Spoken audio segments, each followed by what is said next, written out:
Hello guys, मेरा नाम है अभिषेक और आज हम पढ़ने जा रहे हैं बायोमैकेनिक्स का हमारा नेक्स्ट टॉपिक जो कि है kinetics considering rotatory and translatory forces and motions.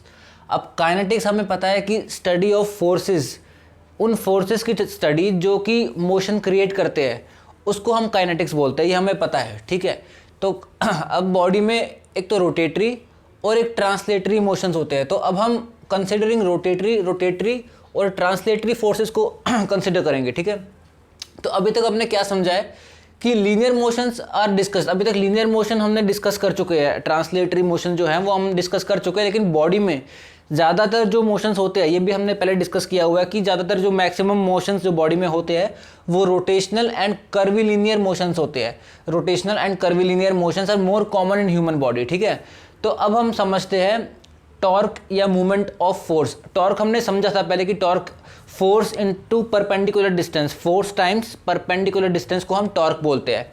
अब कुछ पॉइंट्स है जो कि रोटेशनल मोशन एंड टॉर्क के ऊपर है। ठीक है, इनको हम समझते हैं कि बहुत कॉमन सी बातें हैं, एक बार इनको डिस्कस करते हैं। When a force is applied to an object which doesn't pass through the centre of mass then combination of rotation plus translation occurs. अब देखो, जैसे ये एक बॉक्स है, ठीक है, इसका सेंटर ऑफ मास कहीं यहाँ होगा इस साइड पे, लेकिन हम जब इस पे फोर्स अप्लाई कर रहे हैं सेंटर ऑफ मास के थ्रू पास नहीं हो रहा फोर्स, थोड़ा सेंटर ऑफ मास के राइट साइड से पास हो रहा है। तो ऐसे कंडीशन में ट्रांसलेटरी प्लस रोटेशनल दोनों मोशन होंगे। जैसे कि मान लो ये डस्टर है, ठीक है, अगर मैं इसको सेंटर ऑफ मास के बजाय थोड़ा साइड से अगर इसको मैं एक फोर्स दूँ तो इसका मोशन ट्रांसलेटरी प्लस रोटेशनल दोनों होंगे। ट्रांसलेशन भी कर रहा है एंड रोटेशन भी कर रहा है। ठीक है, ये मोशन होगा इसका। ऐसे ही एक और पॉइंट है कि when a second force parallel to the first force and opposite in direction is applied and equal in magnitude. अब जो ये सेम फोर्स है लेकिन एक और इक्वल इन मैग्नीट्यूड, जो सेम मैग्नीट्यूड का फोर्स अगर अपोजिट डायरेक्शन में अप्लाई होना शुरू हो जाए, जैसे कि कुछ इस केस में, तो pure rotatory motion will occur. ऐसे केस में जब जहाँ पे एक फोर्स यहाँ से अप्लाई हो रहा है जो कि सेंटर ऑफ मास के थ्रू पास नहीं हो रहा, लेकिन उसके अपोजिट डायरेक्शन में भी सेम मैग्नीट्यूड का फोर्स अपोजिट डायरेक्शन में अप्लाई होना शुरू हो जाए, तो अब कुछ ऐसा है, यहाँ से फोर्स अप्लाई हो रहा है और यहाँ से भी फोर्स अप्लाई हो रहा है, तो ये रोटेशन शो करेगा, प्योर रोटेटरी मोशन शो करेगा अबाउट इट्स सेंटर ऑफ मास।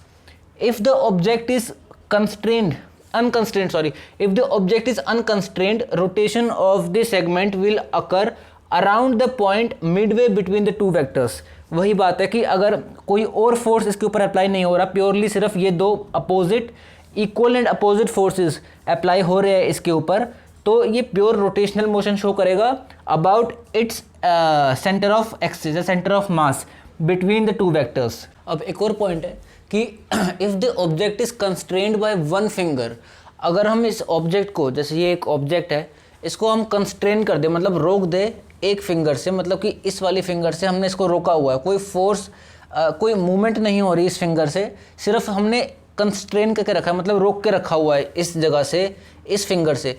सिर्फ ये वाली जो फिंगर है ये मूविंग है, कंस्ट्रेंड फोर्स, ये वाले कंस्ट्रेंड फोर्स है, और सिर्फ ये जो फिंगर है ये मूविंग फिंगर है। ठीक है, तो ऐसे में क्या होगा, only one finger is pushing and the other is static. ये स्टैटिक फिंगर है, ये पुशिंग फिंगर है। ठीक है, तो ऐसे में क्या होगा, then rotation will occur around the point of application of the constrained force.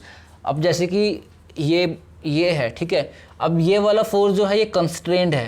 पहले क्या हो रहा था, पहले सेंटर ऑफ जो एक्सिस था इसका, उस एक्सिस के अराउंड मूवमेंट हो रहा था, मतलब ये जो सेंटर में एक्सिस है इसके अराउंड मूवमेंट हो रहा था, मतलब ये मूवमेंट हो रहा था। ठीक है, लेकिन अब एक फोर्स जो है वो कंस्ट्रेंड है और सिर्फ एक ही मूविंग फिंगर है, तो अब मूवमेंट जो होगा वो ये होगा। दोनों में डिफरेंस है, जो ये वाला जो है जिसमें एक कंस्ट्रेंड फोर्स है और एक ही मूविंग फिंगर है, इसमें ये मूवमेंट आएगा। ठीक है, लेकिन जब मूवमेंट सेंटर ऑफ एक्सिस जो है, एक्सिस के अलोंग जब मूवमेंट होती है तो मूवमेंट ये होगी। दोनों में डिफरेंस है। अभी दोनों साइड से, यहाँ से भी जो फोर्स है वो भी मूविंग फिंगर है और ये वाली भी मूविंग फिंगर है, तो ऐसे में जो एक्सिस है उसके अराउंड मूवमेंट होगी। लेकिन जब यहाँ पे कंस्ट्रेंट फोर्स है और एक ही साइड से जब मूवमेंट हो रही है तो जो सेंटर ऑफ एक्सिस जो एक्सिस बन जाता है वो जो कंस्ट्रेंट फोर्स है, जो कंस्ट्रेंट फिंगर है, उसी पॉइंट पे बन जाता है और इसी एक्सिस के अराउंड, इसी जो सेंटर ऑफ एक्सिस जो अब यहाँ पे बन चुका है, इसके अराउंड ही मूवमेंट होगा। ठीक है, इसके अराउंड ही मूवमेंट होगा। एक टर्म है फोर्स कपल। अब हम समझते हैं कि फोर्स कपल क्या होता है। When two forces equal in magnitude and opposite in direction are applied to each other, जो हमने सेकंड एग्जाम्पल में समझा था कि जैसे कि एक ये बॉक्स है, इसके ऊपर दो forces equal in magnitude and opposite in direction, एक यहाँ से, जो हमने सेकंड एग्जाम्पल समझा था कि यहाँ से एक फोर्स लग रहा है और यहाँ से एक सेकंड फोर्स लग रहा है और दोनों इक्वल इन मैग्नीट्यूड है, दोनों का अमाउंट ऑफ फोर्स सेम है। ठीक है, तो वो प्योर रोटेटरी मोशन प्रोड्यूस करता है। ठीक है, produce pure rotatory motion if no other force on the object. तो जब ये दो फोर्सेस जो है, ये एक फोर्स है और ये दूसरा फोर्स है जो अप्लाई हो रहे हैं in opposite direction but in same magnitude, उन दो फोर्सेस को, ये कपल हो गया ना, ये एक फोर्स है दूसरा फोर्स, ये कपल हो गया, इसको हम बोलते हैं फोर्स कपल। ठीक है, जो कि एक force couple pure rotatory motion produce करता है। ठीक है, अब हमें देखना है कि strength of force couple for rotation.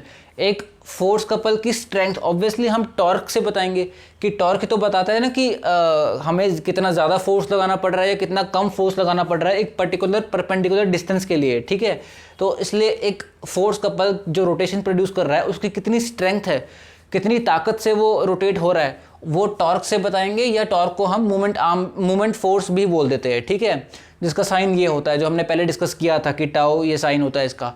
अब ये भी हमने पहले डिस्कस किया हुआ है कि जब क्लॉकवाइज रोटेशन, क्लॉकवाइज डायरेक्शन में एक रोटेशन होती है तो तब हम नेगेटिव साइन यूज़ करते हैं, और जब एंटी क्लॉकवाइज एक डायरेक्शन में मोशन होता है तो उसमें हम पॉजिटिव साइन यूज़ करते हैं। कुछ वैसे ही टॉर्क में भी है कि जब क्लॉकवाइज डायरेक्शन में एक टॉर्क प्रोड्यूस हो रहा है तो तब हम नेगेटिव साइन यूज़ करते हैं, और जब एंटी क्लॉकवाइज टॉर्क प्रोड्यूस हो रहा है, टॉर्क लग रहा है, तो तब हम पॉजिटिव साइन यूज़ करते हैं। ठीक है, अब हमने ये पहले डिस्कस किया था, एक बार फिर देख लेते हैं कि torque force into perpendicular distance होता है। Force times perpendicular distance. जैसे एक डोर है, ठीक है, उस डोर के ऊपर हम फोर्स, उस डोर को ओपन कर रहा हूँ या उस डोर को मैं शट कर रहा हूँ। ठीक है, तो उस डोर को मैं बंद कर रहा हूँ, तो उस जो मेरा फोर्स लग रहा है उसका जो हिंज है, जो जॉइंट है उस डोर का, उससे कितना ज़्यादा डिस्टेंस है मेरा, जो मैं फोर्स लगा रहा हूँ उसके ऊपर, वो डिसाइड करता है मेरा टॉर्क। अगर मेरा जो फोर्स जो मैं प्रोड्यूस कर रहा हूँ, जो फोर्स मैं उस डोर के ऊपर लगा रहा हूँ, वो जॉइंट के बहुत पास है, मतलब कि परपेंडिकुलर डिस्टेंस बहुत कम है, तो मुझे फोर्स बहुत ज़्यादा लगाना पड़ेगा उस डोर को खोलने के लिए या बंद करने के लिए। लेकिन अगर परपेंडिकुलर डिस्टेंस उस डोर के जॉइंट से बहुत ज़्यादा है तो मुझे बहुत कम फोर्स लगाना पड़ेगा same amount of torque produce करने के लिए। ठीक है, तो इसलिए जो टाउ होता है, टॉर्क होता है, वो फोर्स इनटू परपेंडिकुलर डिस्टेंस होता है।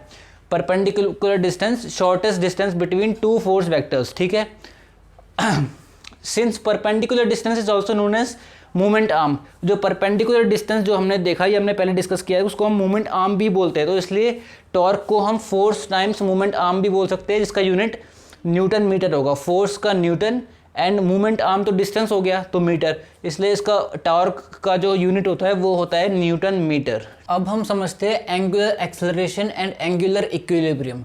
पहले हमने एक्सेलरेशन और इक्विलिब्रियम तो समझा था कि जब अनबैलेंस्ड फोर्सेस होते हैं तब एक बॉडी एक्सेलरेशन में होती है, मतलब कि एक फोर्स उसके ऊपर ऐसा लग रहा होता है जो कि अनबैलेंस्ड होता है, इसलिए वो बॉडी उसी फोर्स के डायरेक्शन में मूव करना शुरू कर देती है, उसको एक्सेलरेशन बोलते हैं। और इक्विलिब्रियम क्या होता है, जब सारे फोर्सेस, जितने भी एक फोर्सेस एक बॉडी के ऊपर लग रहे हैं, सारे बैलेंस्ड है, तब हम कहते हैं कि वो बॉडी इक्विलिब्रियम पे है। अब एंगुलर टर्म हम यूज़ करते हैं जब भी रोटेशनल मोशन, रोटेटरी मोशन की बात आती है, तब वहाँ पे हम एंगुलर टर्म यूज़ करते हैं। ये हमने डिस्कस किया है पहले। ठीक है, तो if torque is unstopped therefore there will be angular acceleration on the segment. जैसे मैंने बताया अभी कि अगर अनबैलेंस्ड टॉर्क्स है उसके एक बॉडी के ऊपर, तो इसका मतलब हमें पता चलता है कि वो बॉडी एक एंगुलर एक्सेलरेशन में होगी। अगर टॉर्क की बात कर रहे हैं, टॉर्क अगर अनबैलेंस्ड है तो एंगुलर एक्सेलरेशन होगा। ठीक है, अब लीनियर एक्सेलरेशन का तो हमें पता था कि फोर्स मास इनटू एक्सेलरेशन होता है, तो acceleration force unbalanced force by mass होगा। वैसे ही एंगुलर एक्सेलरेशन की जब हम बात करते हैं, एंगुलर एक्सेलरेशन को हम अल्फा से डिनोट करते हैं, ठीक है, और इसका फॉर्मूला होता है unbalanced torque bye movement of inertia. अब मूवमेंट ऑफ इनर्शिया एक्चुअली क्या होता है, एक बॉडी की टेंडेंसी होती है कि वो एंगुलर एक्सेलरेशन को रेजिस्ट करे, रोके, ठीक है। अब इसके डीप में नहीं जाएंगे, सिर्फ इतना जान लेते हैं कि एंगुलर एक्सेलरेशन अल्फा से डिनोट करते हैं और उसको unbalanced torque divide by movement of inertia इसका फॉर्मूला होता है, ठीक है, और डिग्री पर सेकेंड स्क्वायर इसका यूनिट है, ओके। अब if net torque is zero तो ऑब्वियसली वो बॉडी बैलेंस्ड होगी, ठीक है, सारे फोर्सेस बैलेंस्ड होंगे उस बॉडी के ऊपर। Therefore the object is in angular equilibrium. इसमें हम बोलते हैं कि बॉडी एंगुलर इक्विलिब्रियम में है अगर टोटल टॉर्क उस बॉडी के ऊपर ज़ीरो है। No resultant angular acceleration. अब फॉर एग्जांपल अ डोर, अगर एक डोर है, जैसे मैंने पहले भी एग्जांपल लिया था, क्लोजिंग टॉर्क अगर उसका हम बोले कि 5 न्यूटन है, मतलब कि एक डोर को अगर हमें क्लोज करना है तो उसके लिए हमें 5 न्यूटन का फोर्स चाहिए होता है। तो अगर देयरफॉर इन ऑर्डर टू, अगर उस डोर को अब हमें ओपन अगर करना है, उसका क्लोजिंग टॉर्क 5 न्यूटन है, लेकिन अब उस डोर को हमें ओपन करना है तो हमें 5 न्यूटन से ज़्यादा का फोर्स चाहिए होगा, क्योंकि तभी तो अनबैलेंस्ड फोर्सेस होंगे। अगर हम 5 न्यूटन का फोर्स ही यूज़ करते हैं वापस उसको ओपन करने के लिए, तो वो तो एक इक्विलिब्रियम में आ जाएगा, क्योंकि उसका क्लोजिंग टॉर्क भी 5 न्यूटन हो गया, अब ओपनिंग टॉर्क भी 5 न्यूटन है, तो वो डोर मूव नहीं करेगा, वो डोर इक्विलिब्रियम में रहेगा, ठीक है। वही है कि therefore in order to successfully open the door, opening torque should be more than 5 newton, ठीक है।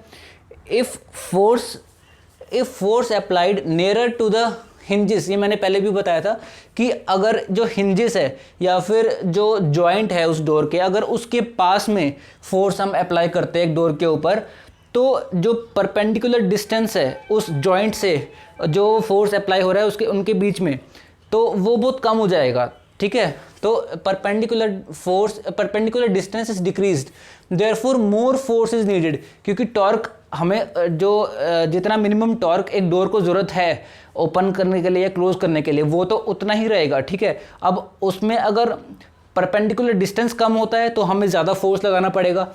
अगर परपेंडिकुलर डिस्टेंस ज़्यादा है, अगर जो जॉइंट है जॉइंट से परपेंडिकुलर डिस्टेंस ज़्यादा है जहाँ हम फोर्स लगा रहे हैं उसका, तो हमें फोर्स कम लगाना पड़ेगा।